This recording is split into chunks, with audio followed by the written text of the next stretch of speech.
Hello wonderful people, it is Genevieve, and in this video we're going to learn how to paint fur in a very easy way that doesn't require any fancy brush or anything like that.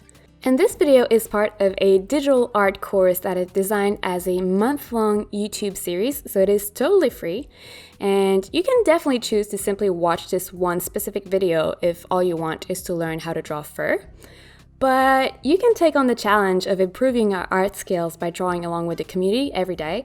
And if you want to do that, make sure to check out my website where the full schedule for the entire challenge is going to be. And also make sure to subscribe as well as ring the bell so you don't miss any of the upcoming textures that are going to be part of this course. So all you need for this tutorial is some sort of a digital art software, and I will be using Procreate on the iPad Pro. But you can definitely use pretty much anything that has layers in it. So Photoshop, Corel Painter, Krita, Affinity Designer, really any like mainstream or not even that mainstream digital art software is going to work. I will be suggesting just really basic digital art brushes, so basically the one that come with your software, they're definitely going to work. And I will also include a free color palette in the description below, but otherwise you can pick your own colors if that's more what you're into. And if you are watching this video as part of the whole digital art course, you also need to set aside, I would say 15 to 30 minutes to really practice the texture, depending on if you're on day 1 or day 2 of the fur texture. And with that being said, let's start drawing. So the first thing you want to do is to create a new canvas that has the dimensions you want your final artwork to be. That's really up to you, but I recommend at least 2000 by 2000 pixels. And then you're going to create 4 layers. So you're going to start by one layer named base, and then on top of this layer you're going to create another layer named clumps, then a third layer, and this one is going to be called strands, and then a fourth layer, and this one we're going to call lights. You'll then group these 4 layers, so depending on the software you use it might be different. In case of Procreate you just have to swipe your layers toward the right and then group them. And you'll rename this group to base, or fur actually. You are then going to select your base layer as well as a dark shade of the color that you want to use. The base layer is going to be the darkest of all, so make sure that you pick a fairly dark color. And I will be using just a regular brush that comes with Procreate, but honestly the brush that you use for this really doesn't matter. I'm going with the dry ink brush from the inking panel, but you can use literally any like sketching or inking brush that you have and you know you like. That's going to work just fine. And on the base layer you are going to draw a silhouette of the shape or the form that you want to have in the end. So if you are following the course, the program, if you're on day 1 it's just going to be a circle because we're going to draw a sphere. But if you are on day 2 of the program, this is where you would import or draw the shape. So if you look at the reference images that are included in the description below as well as on my website, so I've included a bunch of animals that you can use and you can trace on the pictures. They're free to use, and since this is a course about drawing the textures, not really about drawing the animals, that's totally fine, at least in my opinion. Once you have your main shape, go ahead and select the clump layer as well as a slightly lighter version of your main color. So if you're using the color palette, that would be the second line, so the middle line. And all you want to do at this point is just sketch out some clumps. And the way fur works, without getting into too many details, is basically the longer it is, the more it's going to tend to clump. So you can see here I'm drawing some fairly long fur. So it's really clumping together in these nice, luscious shapes. So it kind of looks like you would be sketching scales, but with the treatment and the technique we're going to use later, it's obviously going to turn into fur because that's the point of the tutorial. But yeah, so you get to decide the length of the fur, and in here we're kind of drawing something that is not super realistic. I mean, you would never see a sphere covered in fur, or if you do, I mean, I don't know where you would see that. But anyway, in real life you would see different length of fur on the same object. So you can practice that as well. And the way to do shorter fur versus longer fur, kind of what I said is longer fur tends to clump, but shorter fur is just not long enough to actually clump. So it just is straight little individual hair.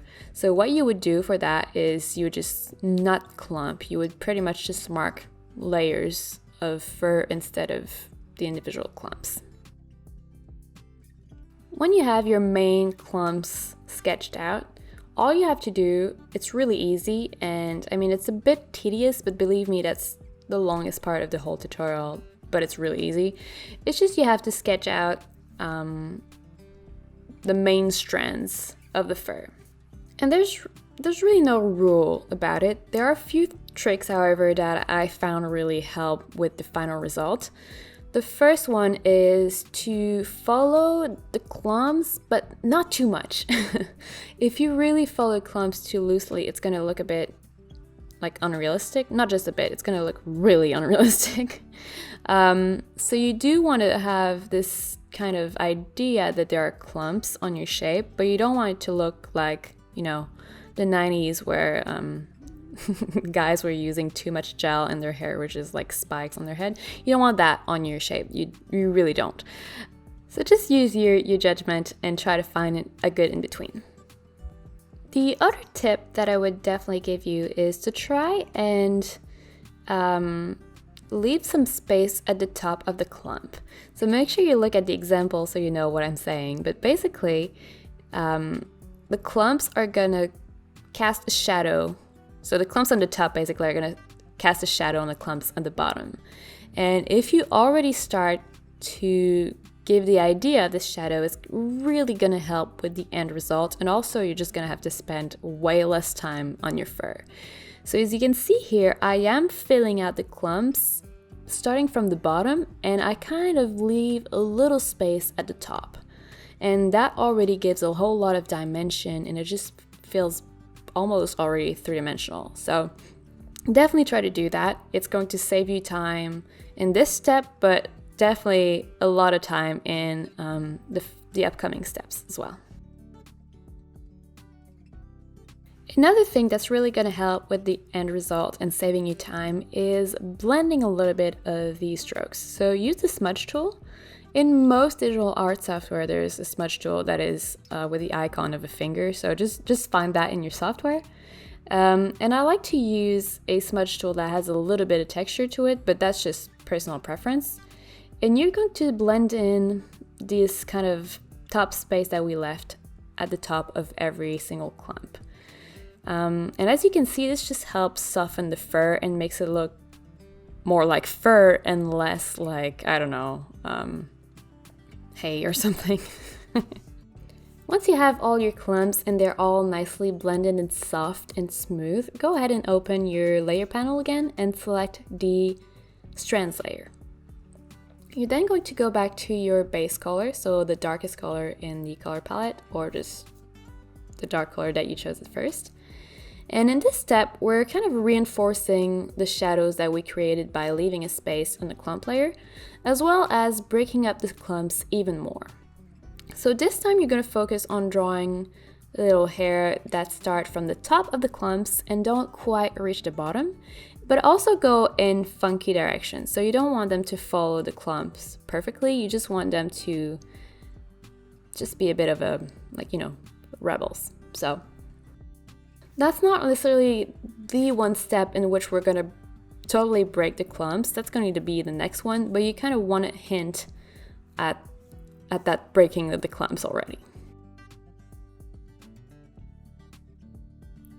Great, so this is starting to look like fur to me at least, but we're going to give it a bit more life and make it more interesting. So go ahead and select your lights layer as well as the lighter version of your color. And you're going to draw this time even more strands, but with a smaller brush, not too small, just slightly smaller. And these times you're going to start the strands I should say, from the bottom of the clump. And you're also going to make sure that they are just more sparse, so fewer of them. And this time you can really go crazy in the curve of the strands as well as the angle of them. So you can see I'm really trying to just add some funky, weird strands in there to make the fur look non-90s gel texture. So I mean, if you want to have very defined curls or clumps, I should say, that's a style as well. But if you want to break it up, it's very easy. You just draw a few lost strands here and there. Mostly I would say where you tend to get a shadow, so in between your clumps, just go and add a very funky strand in there. It's gonna definitely help with the overall feel and just the realism of the piece in general. So at this point, congratulations, you've drawn all the little tiny little lines that you need in this tutorial.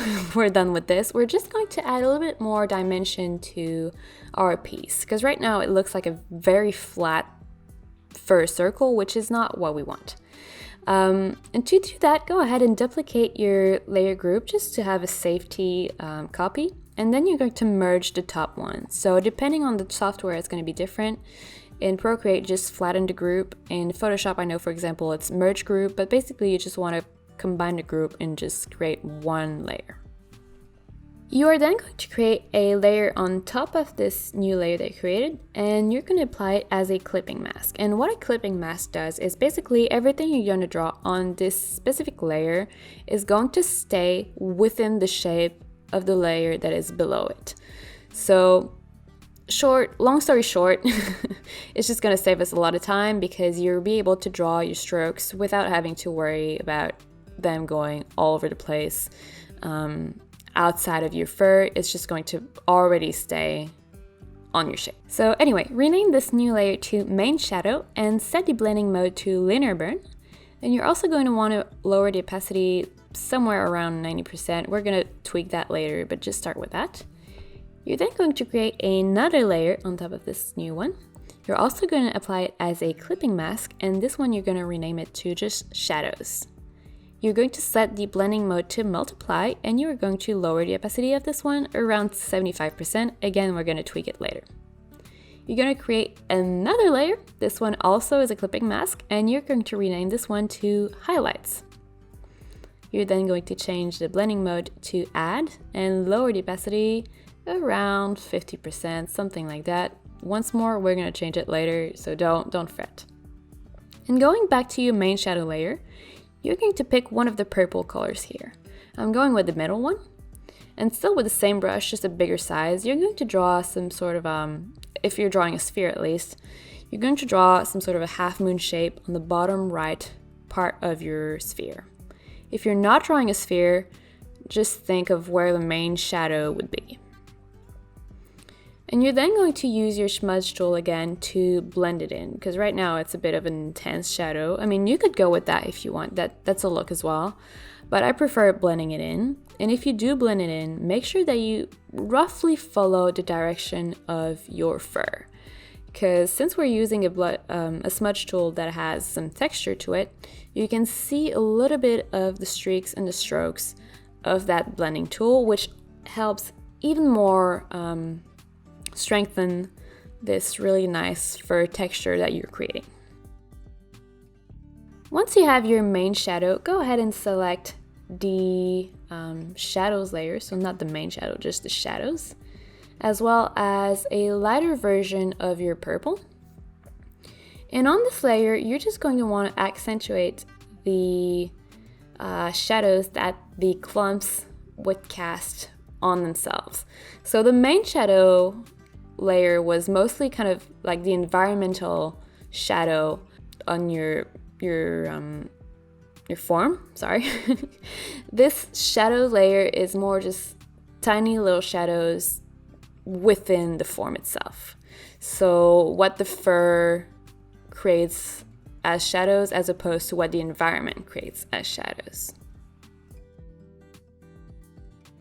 And just like we did for the main shadow layer, go ahead and smudge these shadows a little bit so they don't look as rough and unrealistic.